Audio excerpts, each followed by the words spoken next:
Kasih ibu tidak mengenal jemu. Saban hari tanpa mengeluh, ibu menyediakan hidangan yang terbaik untuk keluarga tercinta tanpa mengira penat dan lelah. Ini adalah kehidupan Puan Maizatun dan para petani padi yang saban hari membanting tulang untuk menghasilkan beras yang bermutu tinggi. Sebagai seorang ibu, pentinglah untuk bagi anak serta keluarga makanan yang sihat dan selamat. Sebagai petani pula, beras yang dituai dari bendang untuk makanan bayi Cerelac kena bermutu tinggi.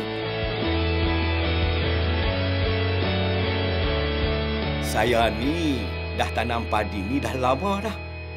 Saya harap sangatlah generasi akan datang dapat teruskan bidang yang saya usahakan ini dengan tulang 4 kerat saya sendiri.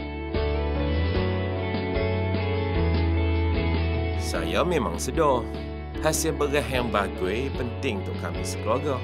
Paddy Club banyak mengajar kami bukan saja bagaimana nak hasilkan beras terbaik, juga kesedaran menjaga alam sekitar.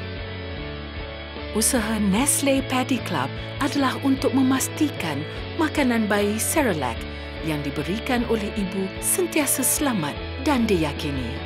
Dari bendang sawah Kedah ke perut si manja tanpa was-was. Cerelac, khasiat besar untuk si kecil.